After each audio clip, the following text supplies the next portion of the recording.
বন্ধুরা, ধরুন আপনি এখন হাসপাতালের বেডে শুয়ে আছেন, আপনার কিছু ভালো লাগছে না, কিন্তু হঠাৎ আপনি দেখেন আপনার গোপনাঙ্গ পরিবর্তন হয়ে গেছে, যেটা কয়েক ঘন্টা আগে ঠিক ছিল। তাহলে আপনি কি করবেন? আজকের মুভিটা এই টপিকের সাথে সম্পর্কিত, তাই আর দেরি না করে চলুন জেনে নেওয়া যাক এই মুভিটি সম্পর্কে। গল্পের শুরুতে আমরা শিবকে দেখতে পাই, যার অনেকদিন ধরে পেটে ব্যথা হচ্ছিল। এরপর স্কুলে যাওয়ার সময় হয়ে যায়, তাই সে ফ্রেশ হয়ে রেডি হয়ে খেতে বসে, কিন্তু পেটের ব্যথা বেড়ে যাওয়ার কারণে সে কিছু খেতে পারে না। এটা নিয়ে শিবের মা খুব চিন্তিত ছিল, তাই সে তাকে একটি ব্যথার ঔষধ দেয়। এখন ক্লাসে আবার তার পেটের ব্যথা শুরু হয়। ব্যথার জন্য তার খুব কষ্ট হচ্ছিল। কিছুক্ষণ পরে সে হঠাৎ বাথরুমে দৌড়ে যায় এবং টয়লেট ব্যবহার করার সময় সে অবাক হতে শুরু করে, কারণ তার গোপনাঙ্গ থেকে রক্ত বের হচ্ছিল। আশেপাশে থাকা কিছু ছেলে বলতে শুরু করে, তোর তো মেয়েদের মতো পিরিয়ড হয়েছে। এতে শিব অত্যন্ত বিব্রত বোধ করে এবং সেখান থেকে পালিয়ে যায়। এখন সে বাড়িতে এসে এটা নিয়ে রিসার্চ করা শুরু করে, যাতে সে কোনো সমাধান পেতে পারে, কিন্তু সে কোনো ধরনের সমাধান পায় না। এখন তার পেটে প্রচন্ড ব্যথা হচ্ছিল। এখন রাতের খাবার টেবিলে শিবের বাবা তার সাথে তার পড়াশোনা নিয়ে কথা বলতে থাকে, কিন্তু সে কিছু না বলে সেখান থেকে বাথরুমের দিকে দৌড়ে যায়। শিবের বাবা মা তাকে দেখতে বাথরুমে আসে। এখন তার গোপনাঙ্গ থেকে রক্ত বেরোতে দেখে তারা হতবাক হয়ে যায়। এরপর তারা তাকে ডাক্তারের কাছে নিয়ে যায়। চেক আপের পর তাকে কিছু ওষুধ দেওয়া হয়।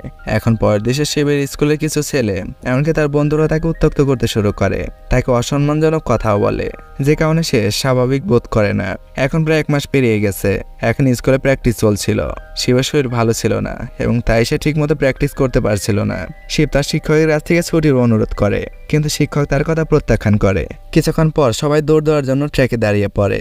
এখন সবাইকে দৌড়াতে বলা হলেও শিব সেখানে অচেতন হয়ে যায়, তাই পিটি শিক্ষক তাকে সাথে সাথে রেস্ট রুমে নিয়ে যায়। কিন্তু নার্স এবং শিক্ষকরা তার অবস্থা দেখে হতবাক হয়ে যায়, কারণ তার পুরো প্যান্ডে রক্ত লেগেছিল।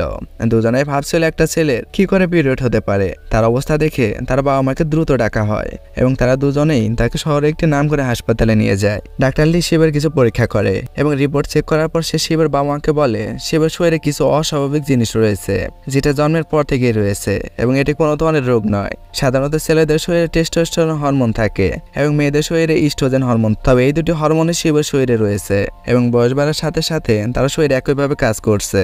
শিবের বাবা মায়ের চিকিৎসা করাতে চাইলে ডাক্তার বলে, কিছু পরীক্ষার মাধ্যমে আমরা দেখতে পাবো তার শরীরে কোন হরমোনটি বেশি রয়েছে। টেস্টোস্টেরনের মাত্রা বেশি হলে তার শরীর থেকে ইস্ট্রোজেন হরমোন নষ্ট হয়ে যাবে, যার কারণে সে সুস্থ এবং স্বাভাবিক হয়ে উঠবে।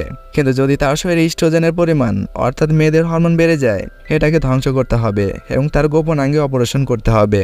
যদি সঠিক সময়ে এই সঠিক উপায়ে চিকিৎসা করা না হয়, তাহলে হয়তো তার শরীরে থাকা এই 2 ধরনের হরমোন মিশে তার শরীরে কার্যক্ষমতা নষ্ট করে ফেলবে এবং এর ফলে ক্যান্সার বা তার মৃত্যু হতে পারে। এইসব কথাগুলো শিবের বাবা মায়ের জন্য একটু বোমার মতো ছিল, যেটা শোনার সাথে সাথে তাদের অবস্থা খারাপ হয়ে যায়। এরপর দুজনে এটা নিয়ে ভাবতে থাকে।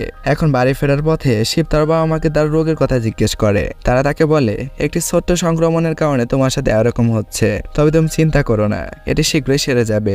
অনেক চিন্তা ভাবনার পর শিবের দ্বিতীয় চেক আপ করা হয়। এখন দেখা যায় শিবের শরীরে ইস্ট্রোজেন অর্থাৎ মহিলাদের হরমোনের পরিমাণ বেশি। তাকে সুস্থ করতে যত তাড়াতাড়ি সম্ভব তার অপারেশন করতে হবে, অন্যথায় তার মৃত্যু হতে পারে। শিবের বাবা মা কিছুই বুঝতে না পেরে ছেলেকে বাঁচাতে দুজনেই অপারেশন করাতে রাজি হয়। অথচ শিব এসব বিষয়ে কিছুই জানতো না। অল্প সময়ের মধ্যে সে কি হয়ে উঠবে সে সম্পর্কে তার কোনো ধারণা ছিল না। অপারেশনের আগে ডাক্তার লির এক বন্ধু এই অপারেশন করতে নিষেধ করে, কিন্তু ডাক্তার লি তার কোনো কথা শোনে না। বাই দ্য ওয়ে, ওই লোকটা ডাক্তার লিকে বারণ করে কেন, এটা জানতে হলে সম্পূর্ণ ভিডিওটি দেখতে হবে। আসলে এমন অপারেশন এই শহরে আগে কখনো হয়নি। এই কারণে মিডিয়াও হাসপাতালে আসে এবং তারা তার গোপনাঙ্গের ছবি তোলে। শিব ছোট হলেও ভীষণ বিব্রত বোধ করছিল। সে খুব ভয় পাচ্ছিল এবং নার্ভাসও ছিল। এখন অপারেশনের পর শিব দেখে তার গোপনাঙ্গ মেয়েদের মতো তৈরি করা হয়েছে এবং সে বুঝতে পারে তার সাথে কি করা হয়েছে। এমনকি যখন সে বিষয়টি জানতে পারে, সে কিছু বলতে না পেরে কাঁদতে থাকে। ডাক্তার তাকে সাধারণ মেয়ে বানানোর জন্য কিছু ওষুধ দেয় এবং এগুলা খেলে কয়েক সপ্তাহের মধ্যে তার স্তন বড় হতে শুরু করবে।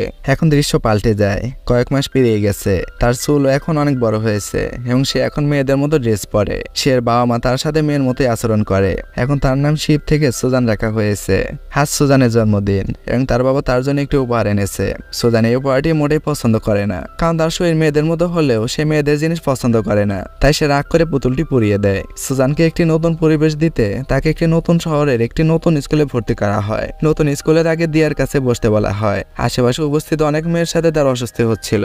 এখন ক্লাসে তার ব্লিডিং শুরু হয়। প্রথমে সে কিছুতেই বুঝতে পারে না, কিন্তু ধীরে ধীরে সে বুঝতে পারে তার পিরিয়ড শুরু হয়েছে এবং সে সোজা ছেলেদের বাথরুমে চলে যায়। নিজের ভুল বুঝতে পেরে সে মেয়েদের ওয়াশরুমে গিয়ে নিজেকে ঠিকঠাক করে নেয় এরপর ক্লাসে গিয়ে সে দেখতে পায় যে সিটে ব্লাড লেগেছিল দিয়া সেটা পরিষ্কার করছে।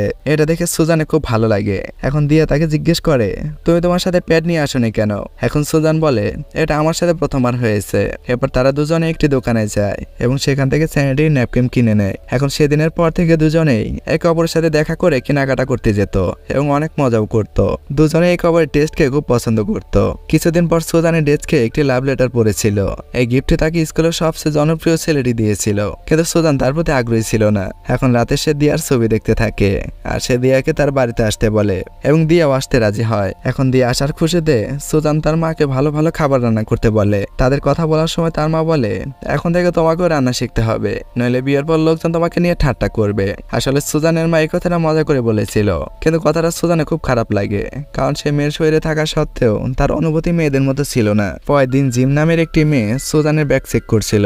আসলে সে স্কুলের জনপ্রিয় ছেলেটির সে লাভ লেটারটি খুঁজতেছিল, কিন্তু সে ব্যাগে লাভ লেটারটি পায় না। কিন্তু পরিবর্তে সে তার ব্যাগে কিছু ওষুধ খুঁজে পায় এবং সে এটার ছবি তুলে নেয়, কারণ সে ভেবেছিল এই ওষুধগুলো সম্ভবত ত্বককে উজ্জ্বল বা সুন্দর করতে পারে। এখন দিয়া তাকে সুজানে ব্যাগ রাখতে বলে। তারপর জিম সেখান থেকে চলে যায়। স্কুলের পরে সুজান দিয়াকে তার বাড়িতে নিয়ে আসে। এরপর দিয়া সুজানের কম্পিউটার রুমে গিয়ে ভিডিও গেম খেলতে চায়। ভিডিও গেমের কথা শুনে সুজান খুব খুশি হয়ে যায়। এখন যখন দিয়া সুজানের কম্পিউটার চালু করে তখন তার ওয়ালপেপার দেখে দিয়ার কিছুটা অদ্ভুত লাগে। আসলে সুজান এখনো তার পুরনো শিবের ছবি ওয়ালপেপার স্থাপন করে রেখেছিল। এখন দিয়া এই ছেলের সম্পর্কে জানতে চাইলে সুজান বলে, এটা আমার ভাই শিব, কিন্তু সে কয়েক মাস আগে মারা গেছে। এটা জানার পর দিয়ার খুব খারাপ লাগে এবং সে সুজানকে সান্ত্বনা দিয়ে তাকে জড়িয়ে ধরে। সুজান ও দিয়ার এই অঙ্গভঙ্গি পছন্দ করে। এখন রাতে জিম, যে মেয়েটি সুজানের ব্যাগ থেকে ওষুধের ছবি তুলেছিল, সে দিয়াকে ফোন করে বলে এই ওষুধটি ডিপ্রেশনের জন্য। এখন দিয়া মনে করতে শুরু করে হয়তো তার ভাইয়ের মৃত্যুর কারণে সে ডিপ্রেশনে ভুগছে। তাই সে সিদ্ধান্ত নেয় এখন থেকে সে সুজানের ভালো যত্ন নেবে, যাতে সে সহজে ডিপ্রেশন থেকে বেরিয়ে আসতে পারে। এরপর দিয়া দ্রুত সুজানকে বলে আগামীকাল তার জন্মদিন এবং সে তার বিশেষ বন্ধুর সাথে পুরো দিনটি কাটাতে চায়। তারা দুজনে পরের দিন স্কুলে না গিয়ে মজা করার প্ল্যান করে। এখন দুজনে অনেক এনজয় করছিল, কিন্তু প্রতিমধ্যে একটি ছেলে সুজানকে খারাপভাবে স্পর্শ করার চেষ্টা করে। এটা দেখে দিয়া তাকে উচিত শিক্ষা দেয়। কিছু সময় পর সুজান দিয়াকে তার জন্মদিনের উপহার দেয় এবং সে এটি খুব পছন্দ করে। সেই উপহারটি তার মাকেও দেখায়, কিন্তু তার মা এই উপহারটি মোটেও পছন্দ করে না এবং সেই উপহারের সাথে সাথে সে সুজানকে খুব খারাপভাবে অপমান করে। সুজান এতে খুব খারাপ লাগে, তাই দিয়া মায়ের ব্যবহারের জন্য সুজানের কাছে ক্ষমা চায়। তারপর সে বলে, আসলে আমার মা আগে এমন ছিল না। যখন আমি খুব ছোট ছিলাম তখন কিছু কারণে তার বাবার সাথে তার ঝগড়া হয়েছিল এবং তাদের দুজনেই বিবাহ বিচ্ছেদ হয়েছিল। তারপর থেকে এখন অবধি সে ডিপ্রেশনে ভুগছে। ডিপ্রেশন কমানোর জন্য সে অনেক খারাপ জিনিস খাওয়া শুরু করে। তারপর থেকে এখন পর্যন্ত সে সকলের সাথে খারাপভাবে কথা বলে। সুজান দিয়ার এমন পার্সোনাল বিষয় জানার পর সে বুঝতে পারে সে আসলে তার বিশেষ একজন বন্ধু। একই দিয়াও তাকে তার বেস্ট ফ্রেন্ড মনে করে। সে কারণেই সুজান দিয়াকে তার সম্পর্কে সবকিছু বলে দেয়। এখন দিয়ার রিয়াকশন দেখে সুজান মনে করতে শুরু করে হয়তো সে তার সাথে বন্ধুত্ব রাখবে না, কিন্তু দিয়া তার অবস্থা বুঝতে পেরে তাকে বলে, তুমি আমার সবচেয়ে ভালো বন্ধু, তোমাকে কখনো ছেড়ে যাওয়া যাবে না। হে বলে সে তাকে জড়িয়ে ধরে। সুজান আবার তার এই নরম স্পর্শ খুব পছন্দ করে, যা সে আগে কখনো পায়নি। এখন পরের দিন স্কুলের সব বাচ্চাকে ক্লাস পরিষ্কারের কাজ করানো হয়। স্কুলে পপুলার ছেলেটি সুজানকে সাহায্য করতে শুরু করে, কিন্তু এসব দেখে জিম খুব রেগে যায়, কারণ জিম সেই ছেলেটিকে পছন্দ করে।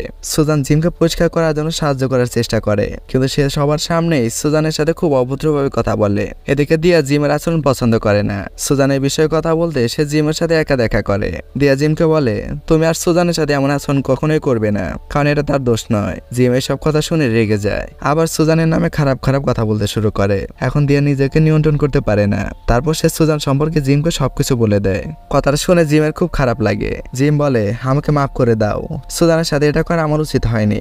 এখন পরের দিন স্কুলের সকল ছাত্ররা সুজানকে অদ্ভুতভাবে দেখছিল। এখন দিয়া সুজানের কাছে ক্ষমা চায়। সে বলে তার কারণে সবাই সুজানের সত্যতা সম্পর্কে জানতে পেরেছে। এটা শুনে সুজানের পায়ের তলা মাটি কাঁপছিল। তখনই জিম তার ক্লাসে সুজানের সাথে দেখা করতে আসে এবং সে বলে, এমন একটি সুদর্শন চেহারার পিছনে একটি হিজড়া লুকিয়ে আছে, একটু আমাদেরও সেই মুখটা দেখাও। এই কথা বলে সে সুজানকে হ্যারেস করার চেষ্টা করে। এখন ভয় পেয়ে সুজান বাথরুমে চলে যায়। বাথরুমে উপস্থিত কিছু মেয়ে তাকে নির্যাতন শুরু করে এবং তার কাপড় খুলে ফেলার চেষ্টা করে। কোনোভাবে দিয়ে সুজানকে বাঁচিয়ে নেয়, কিন্তু সুজান যে ডিপ্রেশনে ভুগছে তা সে কিভাবে ভুলতে পারবে। তারপর আজ তার বেস্ট ফ্রেন্ডের কারণে তার সাথে এমন অভদ্র আচরণ করা হচ্ছে। এরপর সুজান নিজেকে ঘরে বন্দি করে রাখে। তার অবস্থা দেখে তার মা ডাক্তার লির সাথে কথা বলে এবং সে তাকে আমেরিকায় চেক আপের জন্য ডাকে। আসলে সুজানের অপারেশনের পর সে একজন বিখ্যাত ডাক্তার হয়ে উঠেছিল, কারণ এটা ছিল এই ধরনের প্রথম সার্জারি যেখানে একটি ছেলেকে সম্পূর্ণ সাফল্যের সাথে একটি মেয়ে মেয়েতে পরিণত করা হয়েছে। কয়েকদিন পর সুজানকে নতুন শহরে নিয়ে যাওয়া হচ্ছিল। সেদিনের কর্মকাণ্ডের কারণে সে স্কুলও ছেড়ে দেয়। এদিকে দিয়া অত্যন্ত বিষণ্ণ অবস্থায় ছিল এবং সে বারবার সুজানকে মেসেজ পাঠাচ্ছিল, কিন্তু সুজান রেগে গিয়ে তাকে ব্লক করে দেয়। পরের দৃশ্যে তাকে চেক আপ করা হয় এবং কিছু পরীক্ষা করার পর জানা যায় সুজানের শরীরে প্রচুর পরিমাণে ইস্ট্রোজেন রয়েছে, যা মোটেও স্বাভাবিক ছিল না। এখানে সুজান বলে সে কোনো প্রকার ওষুধ নেয় না, সে শুধুমাত্র ডিপ্রেশনের ওষুধ নেয়। এখানে তার মেয়ে একটা সত্য রিভিল করে, সে ডিপ্রেশনের ওষুধ খাওয়ানোর পরিবর্তে সে সুজানকে ইস্ট্রোজেন হরমোন বাড়ানোর ওষুধ দেয়, যাতে সুজান সম্পূর্ণরূপে নিজেকে একটি মেয়ের মতো মনে করতে শুরু করে। যদি সে এভাবে সেবন করে তাহলে তার শরীরে কোনো ধরনের সমস্যা হবে না। এই পুরো সিচুয়েশন সুজানের জন্য খুব খারাপ ছিল, কারণ সে মনে করে প্রতিদিন কেউ না কেউ তার সাথে বিশ্বাসঘাতকতা করছে। এরপর সে রাতে স্বপ্ন দেখে। এই স্বপ্ন দেখে তার মনে হয় যখন থেকে সে তার পূর্ণ রূপ শিবকে হারিয়েছে তখন থেকে সে নিজেকে ধ্বংস করেছে। এখন মোটেও তার জীবন স্বাভাবিক নয়, এটা নরকের মতো হয়ে গেছে। তাই সে চিৎকার করতে শুরু করে। চিৎকার শুনে তার বাবা মা তৎক্ষণাৎ তার রুমে পৌঁছায়। এখন তারা সুজানকে জড়িয়ে ধরে তাকে নিয়ন্ত্রণ করার চেষ্টা করে এবং সে কাঁদতে কাঁদতে তাদের জিজ্ঞেস করে, তোমরা আমাকে না জিজ্ঞেস করে আমার অপারেশন করালে কেন? তোমাদের আমার অনুভূতি সম্পর্কে একবার আমাকে জিজ্ঞাসা করা উচিত ছিল। তার বাবা মা বলে, তোমার জীবন বিপদে ছিল, তুমি ক্যান্সারে আক্রান্ত হয়ে মারা যেতে এবং এটি তোমার জন্য একটি বড় ধাক্কা ছিল। সে জানে আমরা তোমাকে কিছু বলিনি। এখন পরের দিন সুজান ডক্টর লির বাড়িতে তার সাথে দেখা করতে যায় এবং সে তাকে বলে, ডক্টর, আপনি একজন খুব বিখ্যাত ডাক্তার হয়ে উঠেছেন, তা আবার আমার বিনিময়ে। একটা ছেলের জীবন বাঁচাতে আপনি আমাকে মেয়ে বানিয়েছেন, সেজন্য আমি আমার জীবন ফিরে পেয়েছি। এর জন্য আপনাকে অনেক অনেক শুকরিয়া। কিন্তু আমি যদি আপনাকে বলি আপনি নিজেকে বিখ্যাত করার জন্য, ভালো অর্থ উপার্জনের জন্য, আপনার ব্যক্তিগত স্বার্থের জন্য আমাকে বলির পাঠা বানিয়েছিলেন, তবে আমি কি আপনার কাছে কৃতজ্ঞ থাকবো? কারণ শিবের শরীরে টেস্টোস্টেরন হরমোনের পরিমাণ বেশি ছিল এবং ইস্ট্রোজেন হরমোন ছিল না। তার মানে আমাকে মেয়ে বানানো দরকার ছিল না, আমি যথেষ্ট সুস্থ ছিলাম। এই অপারেশনের মাধ্যমে আপনি আপনার উদ্দেশ্য পূরণ করতে চেয়েছিলেন, যাতে লোকেরা আপনার সম্পর্কে জানতে পারে এবং আপনি বিখ্যাত হয়ে ওঠেন। এবং ঠিক তাই ঘটেছে।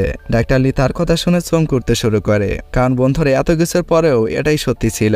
এখন ডক্টর লি সুজানকে জিজ্ঞাসা করে, তুমি কিভাবে এই সম্পর্কে জানলে? সুজান বলে, আমার অপারেশনের আগে আমি আপনার কথা শুনেছিলাম, যখন আপনার বন্ধু আপনাকে স্বার্থপর না হয়ে আমার জীবন নষ্ট করতে বারণ করেছিল, কিন্তু আপনি তার কথা শোনেননি এবং আমিও কিছু বুঝতে পারিনি, কারণ আমাকে অপারেশন সম্পর্কে কিছু জানানো হয়নি। সুজান কান্না করে বলে, স্বার্থপর হওয়াটা অন্যায় নয়, তবে স্বার্থপরতার জন্য একজন নিরীহ মানুষের পুরো পৃথিবী ধ্বংস করে দেয়া এটা অবশ্যই পাপ। তবে আমি অবশ্যই আপনার কাছ থেকে প্রতিশোধ নেব, তা আপনাকে সম্পূর্ণ ধ্বংস করে। এরপর দৃশ্যটি এখানে পাল্টে যায় এবং আমরা সুজানকে নতুন নতুন পোশাক পরে সাজতে দেখতে পাই। সম্ভবত সে একটু নতুন প্ল্যান করছিল, যাতে সে তার সাথে করা অন্যায়ের প্রতিশোধ নিতে পারে। আর এর সাথে মুভিটি এখানেই শেষ হয়ে যায়। তো বন্ধুরা, এই ছিল আমাদের আজকের গল্প। গল্পটা আপনাদের কেমন লেগেছে কমেন্ট করে জানাবেন।